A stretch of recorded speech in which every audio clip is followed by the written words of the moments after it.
자, 오늘 114 말씀은 욥기 33장에서부터 34장, 두 장의 말씀입니다.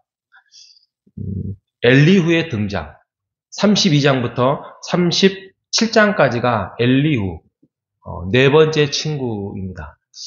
성경이 가지고 있는 정보로는 엘리후가 가장 젊다, 가장 어리다, 라는 것이고요. 이게 세 친구의 논쟁이 3라운드로 끝나고 그 다음에 하나님이 등장하시기 전에 사이에 끼어 있는 엘리후가 말하는 등장에 우리가 초점이 있습니다.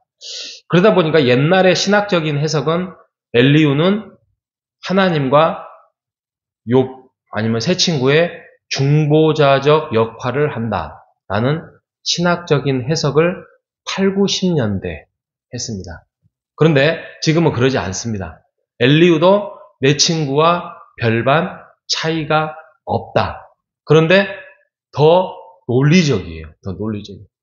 아마 젊고 더 많은 공부를 했는지, 근데 그 공부는 어디에서 한 것 같냐면, 박사학위를 받아왔겠습니까? 그게 아니라, 앞에 엘리바스, 빌닷, 소발의 그 논쟁, 그것을 재판이라면 재판이라지만 그런 변호와 재판적인 과정을 보면서 많이 듣고 보고 욥의 허점 또 새 친구의 허점을 그가 지금 듣고 있었던 거 아니겠습니까?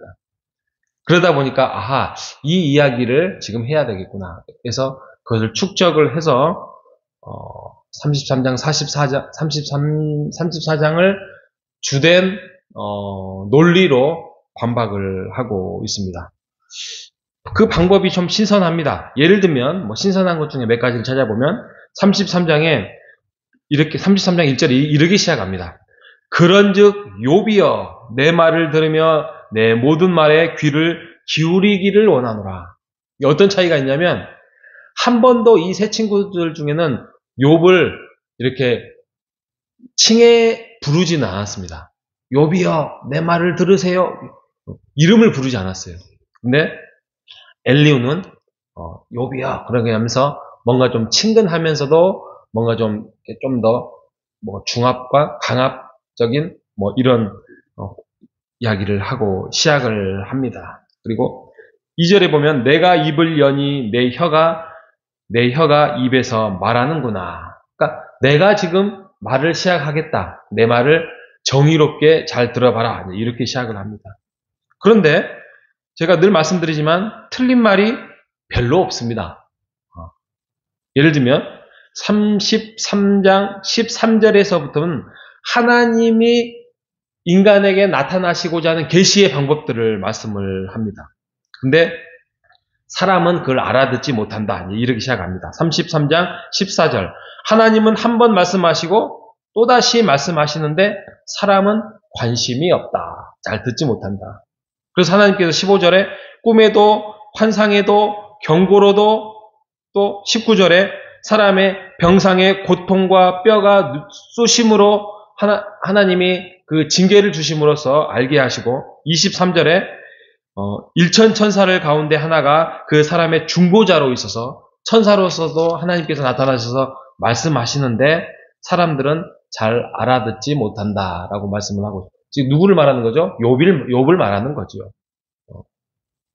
그러면서 26절에 보면 후반부에 보면은 사람에게 그의 공의를 회복시키느니라. 하나님의 목표는 너를 징계하려고 하는 것이 징계해서 너를 추락시키고 악을 행하게 하는 것이 아니라 결국에는 공의를 회복시키고자 하는 것이고 하나님을 드러내고자 하는 것이다. 30절에 그들의 영혼을 구덩이에서 이끌어 생명의 빛을 그에게 비추려 하심이다. 그러니 욥이여 내 말을 들으라. 귀담아 들으라. 그리고 더 이상 말하지 마라. 잠잠하라. 할 말이 있거든 대답하라. 잠잠하라. 들으라. 하나님께서 너를 가르치리라. 라고 말씀을 하고 있습니다. 그러니 34장에 그 정의로운 세상, 정의로운 이치, 하나님의 법, 그것을 따르고 너가 회개할 것은 회개하라. 라는 게 34장의 말씀입니다. 34장도 마찬가지입니다. 34장 10절에서부터 보면은 보응의 하나님, 하나님께서는 악한 사람들의 죄를 11절에 보면 사람의 행위를 따라 갚으사 각각 그의 행위대로 받게 하신다. 악을 행하지 아니하시며 전능자는 공의를 굽하지 않는다. 왜? 그분은 세상의 주관자이기 때문에 그가 심판하실 것은 우리가 공의롭지 못하다 할 수 없다. 이게 지금 제가 짧게 이야기를 했지만 엄청나게 정의로운 말입니다. 엄청나게 바른 말이에요. 그런데 이제 문제가 생깁니다. 전 어디서 그걸 경험을 했냐면 신학교를 다닐 때 개혁파가 있습니다. 그러니까 같은 학년에 동아리가 있는데 개혁파라는 친정통 사람들이 있습니다. 근데 그들이 무리가 굉장히 많습니다. 저희가 한 80명 중에 그 무리가 한 15명 정도 됩니다. 그런데 이 친구들이 그 개혁파가 뭐냐면 좋아요. 17세기 신학, 18세기 신학. 그래서 하나님에 대해서 하나님은 어떤 분이고 예수님은 어떤 분이고 그거에 대해서 깊이 연구하고 자기네들끼리 해서 발표하고 이렇게 합니다. 뭐 지금도 있을 겁니다. 그런데 문제는 그 친구들이 우리의 그 80명 그룹에 들어오지 않습니다.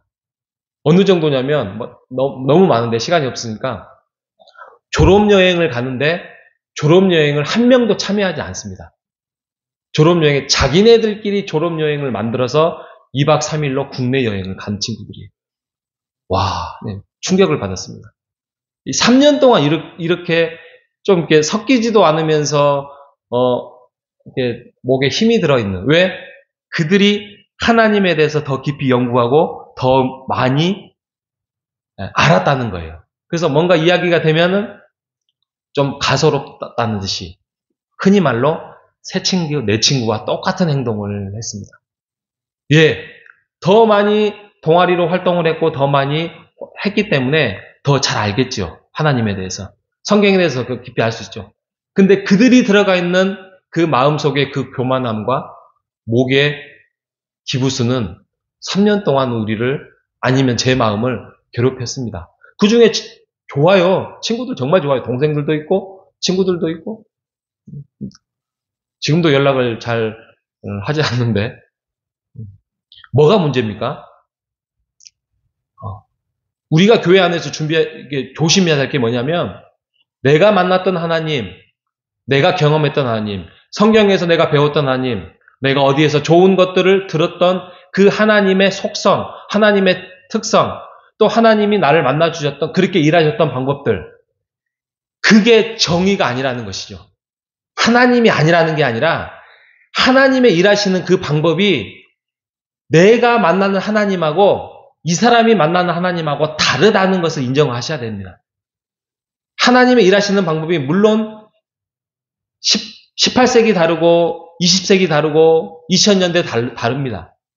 그리고 오늘 하나님의 일하시는 방법이 다릅니다. 그때 하나님이 틀렸다는 게 아니라 일하시는 방법이 그때는 그랬고 지금은 다를 수 있는 것입니다. 그리고 사람마다 다르고 믿음의 상황마다 가정의 상황마다 다르기 때문에 하나님의 일하시는 방법이 다르다는 것이죠. 예를 들어서 그 사람들의 신학적인 논쟁은 뭐냐면 이렇게 말합니다. 하나님의 병 고치는 사건은 1980년대, 90년대 끝났다. 그리고 오늘날 저쪽 오지에서 일하는 병을 고치고 사단을 쫓아내고 귀신을 쫓아내고 그것은 이제는 한국 사회에서는 조심스러워서 해서는 안 된다. 이렇게 말할 정도입니다. 물론 일부가 맞습니다. 그게 왜 맞냐면 성경이 점점점 밝혀지고 하나님의 일하심이 점점 성경에서 해석이 밝혀지면 성경으로 집중되는 게 맞습니다. 성경의 말씀으로 집중되는 게 맞는데 그럼에도 불구하고 하나님이 일하시는 방법이 2000년대는 이렇게 일했고 80년대는 이렇게 일했고 70년대는 이렇게 일했고 그래서 인간이 역사적으로 하나님의 일하심을 제한한다는 것은 이것은 욥기에 나와 있는 내 친구와 똑같다는 것입니다. 그렇기 때문에 하나님의 일하시는 방법을 우리가 제한해서는 안 돼요. 우리가 기도해서 우리가 하나님께 부르짖으면 하나님이 고쳐 주실 수 있는 상황에 있으면 그것이 역사로 일어날 줄 믿습니다. 여러분, 하나님의 일하심을 이 내 친구들처럼 제한하지 마십시오. 물론 열심히 하나님을 알아가는 데에 성경을 보시고 하나님을 깨달아가는 일반적인 그러한 지식을 우리가 습득해야 우리가 더욱더 믿음으로 견고하게 설 수 있고요. 이단을 물리칠 수 있고요. 그들과 함께 논쟁해서 물리칠 수 있는 것은 물리치고 논쟁할 필요 없는 것은 논쟁할 필요 없다는 것을 여러분이 아실 것입니다. 그러니 때문에 지식이 필요 없다는 거 아닙니다. 그럼에도 불구하고 그 지식, 내가 알고 있는 일부의 하나님을 아는 지식으로 여러분 하나님의 역사와 하나님을 제한하는 그런 범죄를 우리가 일으켜서는 안 될 것입니다. 우리가 오늘 욥기를 통해서 또 엘리후의 등장을 통해서 더 깊이 알지 않았습니까? 많이 안들 그것이 하나님의 지식보다 더 뛰어나겠습니까? 아닙니다. 우리가 더욱더 알면 알수록 겸손하게 더욱더 우리의 할 수 있는 것은 교회 안에서 사랑으로 그들을 품고 그들 안에서 함께 기도하고 격려하는 것이 우리의 몫이라는 사실. 그 지식을 어디에서 풀어야 되냐면 이단과의 싸움할 때, 아니 이단 간에 싸울 이유도 없습니다. 그들을 물리칠 때 쓸 수 있는 지식을 우리가 무장해야 될 것입니다. 오늘 욥기를 통해서 하나님의 일하심 또 하나님의 역사하심을 우리가 더욱더 기도하고 우리가 더 조심해야 될 것은 제한하지 않는 우리 모두가 되시기를 주님의 이름으로 축복합니다. 하나님 감사합니다. 엘리후의 등장으로 인하여서 욥이 더욱더 힘들고 어려운 인과응보의 그러한 사상에 갇혀있는 상황으로 내모입니다.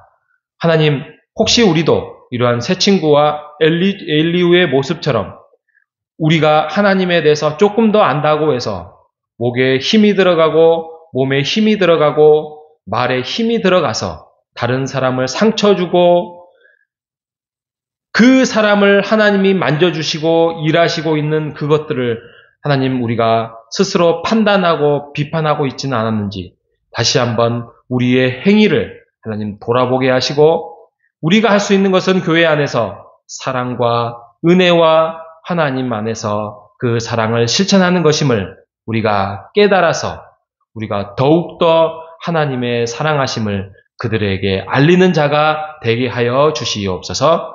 오늘 하루도 복되게 하여 주시옵소서. 살아계신 예수님의 이름으로 기도합니다. 아멘.